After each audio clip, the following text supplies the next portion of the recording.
સાબરકાંઠા જિલ્લામાં 24,000 હેક્ટર કરતાં વધુ બટાકાનું વાવેતર કરવામાં આવ્યું છે અને મોટાભાગના ખેડૂતો કોન્ટ્રાક્ટ ફાર્મિંગ દ્વારા ખેતી કરી રહ્યા છે। બટાકાની ખેતી પાછળ એક વીઘા દીઠ 50 થી 55 હજારનો ખર્ચ થાય છે, ત્યારે હાલ બટાકાના પાકમાં સુકારાનો રોગ જોવા મળ્યો છે, જેને લઈને બટાકાના પાક બગડી ગયા છે અને ખેતર સુકાઈ ગયું હોય તેવા દ્રશ્યો સર્જાયા છે। હડિયોલ ગામમાં 70% વધુ બટાકાનું વાવેતર કરવામાં આવ્યું છે અને મોટાભાગના ખેતરોમાં સુકારાનો રોગ જોવા મળ્યો છે।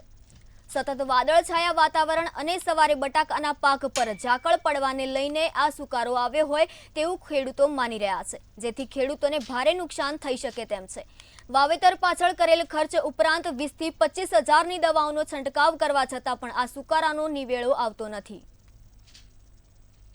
અમે બટાકાનું વાવેતર કર્યું હતું, એમાં બટાકાના વાવેતરમાં વીઘે અમારે 55,000 જેવો ખર્ચો થાય છે અને આ સુકારો રોગ આવવાથી બટાકામાં બીજું અમે 25 થી 30 હજારની દવાઓ છોટી છે, છતાં કોઈ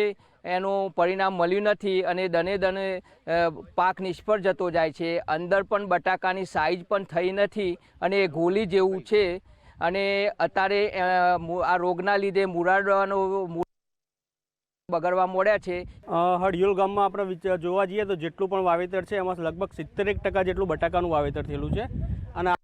બટાકાના વાવેતરમાં પણ મોટાભાગનું કોન્ટ્રાક્ટ ફાર્મિંગ થયેલું છે। એટલે કોન્ટ્રાક્ટ ફાર્મિંગના કારણે અત્યારે જે બટાકા વાવ્યા છે એમાં અચાનક લગભગ 40 દિવસ પછી એકદમ સુકારો આવી ગયો છે અને સુકારો આવવાના કારણે પાન એકદમ ખરી પડે છે, મૂળમાં કોવાડો લાગે છે અને પરિણામે જે બટાકાની સાઇઝ બનવી જોઈએ બને નહીં અને એના કારણે ખેડૂતોને ઘણું બધું નુકસાન જવાનું છે। કારણ કે અત્યારે તમે જોવા જાઓ તો જે સીડ્સ કંપનીનું બિયારણ આવે છે, બિયારણ લગભગ વીઘે 25,000નું બિયારણ થાય છે અને 25,000 જેટલી દવાઓ થાય છે, એટલે લગભગ વીઘે 50,000 જેટલું નુકસાન થાય અત્યારે તો ભીતિ છે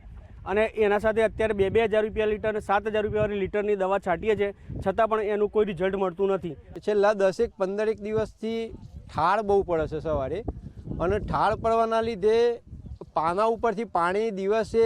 2-3 વાગ્યા સુધી પાના ઉપર પાણી રહે છે અને દિવસે ગરમી પડે છે, એટલે પત્તાની નીચે એક ફૂગ પેદા થાય છે અને એ ફૂગ એટલી બધી ઝડપથી પ્રસરે છે કે એને કોઈ પણ પ્રકારની દવા એને કંટ્રોલ કરી શકતી નથી અને દિવસે ને દિવસે ખેતર સુકાયા જ જાય છે અને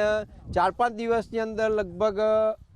મોટાભાગના ફિલ્ડ હડિયોલ ગામની અંદર સુકાઈ ગયેલા છે। અત્યારે વાતાવરણની અંદર એટલો બધો બદલાવ છે કે એની ન પૂછો વાત, એનો કોઈ કંટ્રોલ હાલ ખેડૂત કરી શકે એવી કોઈ શક્યતાઓ હાલ ખેડૂતના હાથમાં વાત રહી નથી।